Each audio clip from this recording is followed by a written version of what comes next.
تشنا نہر جنا ہے عربی و عجمی، لب ہر نہر جنا تشنا نیسان عرب۔ اس شعر میں امام عشق و محبت حضرت رضا بریلوی رحمۃ اللہ تعالی علیہ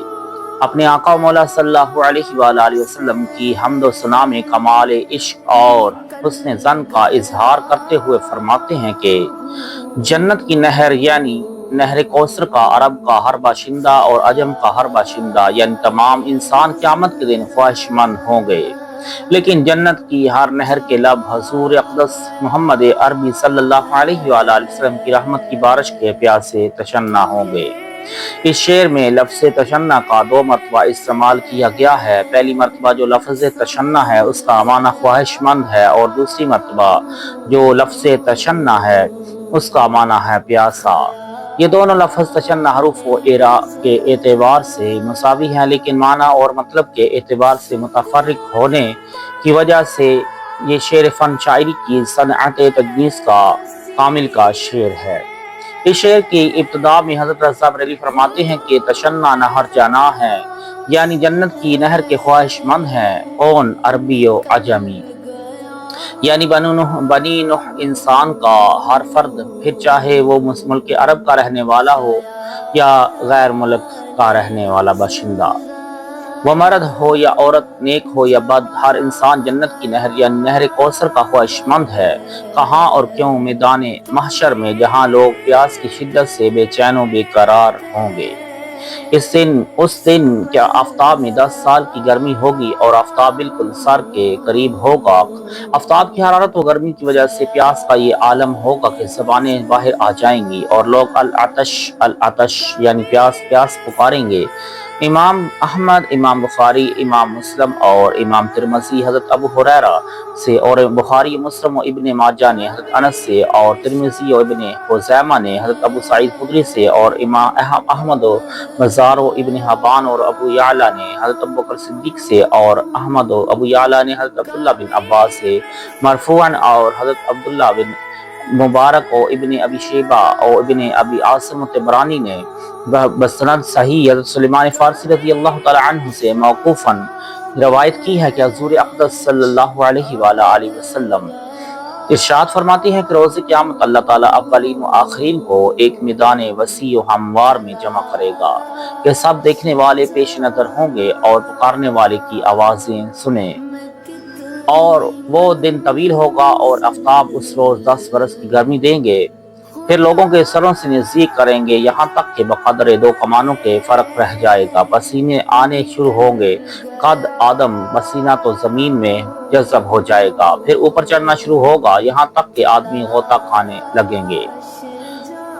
امام احمد نے حضرت ابو ہریرہ رضی اللہ تعالی عنہ سے روایت کی ہے کہ قیامت کے دن اللہ تعالیٰ اولین و آخرین کو ایک میدان میں جمع فرمائے گا اور ہر ایک پکارنے والے کی آواز سنیں گے، ان کی نگاہیں ماخذ ہوں گی اور سورج قریب ہوگا، لوگوں کو اتنا کرب و غم پہنچے گا کہ وہ برداشت نہ کر سکیں گے اور نہ اس کا تحمل کر سکیں گے۔ بخاری نے ابن عمر رضی اللہ تعالی عنہما سے روایت کی ہے کہ رسول اللہ صلی اللہ علیہ وآلہ وسلم نے فرمایا کہ آفتاب بہت نزدیک ہوگا یہاں تک کہ پسینہ آدھے کان تک پہنچے گا۔ ایسے سنگین ماحول میں لوگ پیاس کے مارے تڑپتے ہوں گے اور تمنا کرتے ہوں گے کہ کاش تھوڑا سا پانی مل جائے، لیکن اس دن تو سوائے حوض کوثر کہاں سے پانی میسر ہو، لہٰذا لوگ تمنا کریں گے کہ حوض کوثر کا پانی میسر ہو جائے۔ اسی کو حضرت رضا بریلوی رحمۃ اللہ تعالی علیہ فرماتے ہیں کہ تشنا نہر جنا ہے عربی و عجمی۔ اب نہر کوثر اور حوض کوثر کے متعلق کچھ معلومات اور تفصیل ملاحظہ فرمائیں۔ شیخ محقق شاہ عبدالحق محدث دہلوی رحمۃ اللہ تعالی علیہ حوض کوثر کے تعلق سے وارد احادیث کثیرہ کا محاصل بیان کرتے ہوئے فرماتے ہیں کہ اللہ تعالیٰ نے حضور اکرم صلی اللہ علیہ وآلہ وسلم کو حوض کوثر کے ساتھ خصوصی فضیلت بخشی۔ حضرت ابن عمر رضی اللہ تعالی عنہما کی حدیث میں ہے کہ حضور اکرم صلی اللہ علیہ وآلہ وسلم نے فرمایا میرے حوض کی درازی 1 ماہ کی مسافت ہے اور اتنی ہی اس کی چوڑائی ہے۔ ایک روایت میں ہے کہ چاندی سے زیادہ سفید، بعض روایتوں میں برف سے زیادہ سفید آیا ہے۔ اس کی خوشبو مشک نافع سے زیادہ تیز ہے اور اس کے پیالے آسمان کے ستاروں کی مانند ہیں اور ارد گرد موتیوں کے قبے ہیں۔ ابو نعیم نے حضرت ابن عباس رضی اللہ تعالی عنہما سے روایت کی ہے کہ حضور صلی اللہ علیہ وآلہ وسلم ارشاد فرماتے ہیں کہ مجھے حوض کوثر دیا گیا جس کے پیالے آسمان کے ستاروں کی گنتی کے برابر ہیں۔ حضرت انس رضی اللہ تعالی عنہ سے روایت ہے کہ رسول اللہ صلی اللہ علیہ وآلہ وسلم نے فرمایا، جب میں جنت کی سیر کر رہا تھا تو میرے سامنے ایک نہر آئی جس کے دونوں جانب موتیوں کے کنبے تھے۔ میں نے حضرت جبرائیل علیہ السلام سے کہا کہ یہ کیا ہے؟ انہوں نے جواب دیا کہ کوثر یہی ہے جو اللہ تعالیٰ نے آپ کو مرحمت فرمائی ہے۔ اس کے بعد انہوں نے کوثر کی مٹی لینے کے لیے ہاتھ بڑھایا اور دکھایا کہ وہ مشک ہے۔ حضرت حذیفہ رضی اللہ تعالی عنہ سے روایت ہے کہ حضور اکرم صلی اللہ علیہ وآلہ وسلم نے فرمایا کہ اللہ تعالیٰ نے مجھے کوثر مرحمت فرمائی ہے جو جنت میں ایک نہر ہے اور میرے حوض میں آ کر گرتی ہے۔ یہاں تک تو حوض کوثر کے تعلق سے گفتگو ہوئی کہ قیامت کے دن اس مقدس نہر کا پانی بلکہ اس پانی کا ایک قطرہ حاصل کرنے کے لیے لوگ تڑپتے ہوں گے، جیسا کہ حضرت رضا بریلوی عرض کرتے ہیں، تیرے صدقے مجھے ایک بوند بہت ہے تیری، جس دن اچھوں کو ملے جام چھلکتا تیرا۔ یہاں ایک خاص نقطہ کی نشاندہی کرنا ضروری ہے کہ نہر کوثر اور حوض کوثر دونوں الگ ہیں۔ نہر کوثر جنت کی ایک نہر کا نام ہے جس کی تفسیر اوپر گزری۔ یہ نہر کوثر بہتی بہتی حضور اکرم صلی اللہ علیہ وآلہ وسلم کے حوض کوثر میں آ کر گرتی ہے، جیسا کہ مندرجہ بالا حدیث میں حضرت حذیفہ کے الفاظ وارد ہیں کہ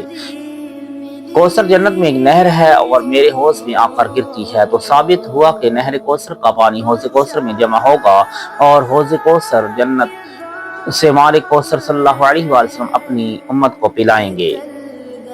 مسلم شریف میں حضرت ابو ہریرہ رضی اللہ تعالی عنہ سے روایت ہے کہ حضور اکرم صلی اللہ علیہ وآلہ وسلم نے ارشاد فرمایا کہ میری امت میرے پاس میرے حوض پر مجتمع ہوگی۔ اس حدیث میں یہ فرمایا گیا کہ میری امت میرے حوض پر آئے گی، یعنی کہ حوض کوثر پر آئے گی۔ حدیث میں نہر کوثر نہیں کہا گیا کیونکہ نہر کوثر خود حوض کوثر میں گرے گی۔ اب حضرت رضا بریلوی رحمۃ اللہ تعالی علیہ کے شعر کے الفاظ کو بغور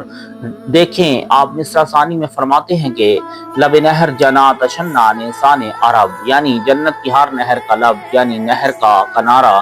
جانب طرف ہونٹ نیسان عرب کا پیاسا ہے۔ نیسان عرب سے مراد حوض کوثر ہے اور نیسان عرب سے مراد حوض کوثر کیوں ہے وہ اس شعر کی تشریح کے اختتام پر عرض کروں گا۔ لب ہر نہر کا کنارہ یعنی جنت کی جتنی بھی نہریں ہیں ان کا کنارہ، تو ثابت ہوا کہ جنت میں اور بھی نہریں ہیں۔ مثلا تسنیم بہشت کی ایک نہر کا نام ہے، سلسبیل بہشت کی ایک نہر ہے، کوثر بہشت کی ایک نہر ہے۔ کوثر، تسنیم اور سلسبیل یہ تینوں جنت کی نہروں کے نام ہیں، اور بقول حضرت رضا بریلوی رحمۃ اللہ پوری نوع انسانی تو قیامت کے دن جنت کی نہر کی خواہش مند ہوگی، لیکن اس دن جنت کی ہر نہر حوض کوثر کی پیاسی ہوگی، کیونکہ حوض کوثر کا کنارہ اتنا وسیع ہے کہ اس میں کئی نہریں سما جائیں گی۔ جیسا کہ حدیث میں وارد ہے کہ حوض کوثر کا طول و عرض یعنی لمبائی اور چوڑائی ایک ماہ کی مسافت ہے، اور جس کی اتنی وسیع پیمانے پر لمبائی اور چوڑائی ہو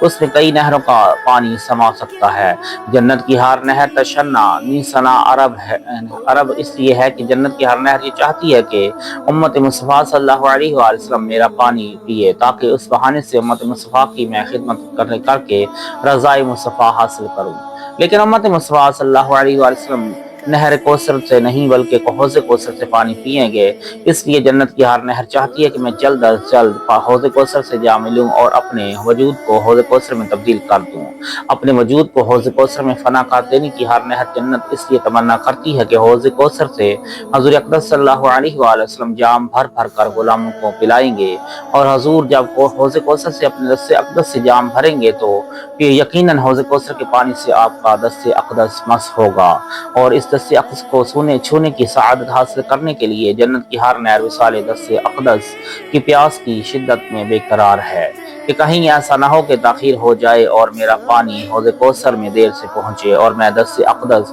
صلی اللہ علیہ وآلہ وسلم کا بوسہ لینے سے محروم رہ جاؤں۔ یہی مطلب معنی ہے، اور حضرت رضا بریلوی کے شعر کے مصرع ثانی لب ہر نہر جانا تشنا نیسان عرب کا۔ حوض کوثر نیسان عرب کہنے کا مقصد یہ ہے کہ نیسان اس بارش کو کہتے ہیں جس پر 7 قطروں سے سیپ میں موتی پیدا ہوتے ہیں۔ سیپ سمندر میں ہوتا ہے، جب آفتاب برج حمل میں ہوتا ہے تب سمندر کے پانی کی سطح پر سیپ آ جاتے ہیں۔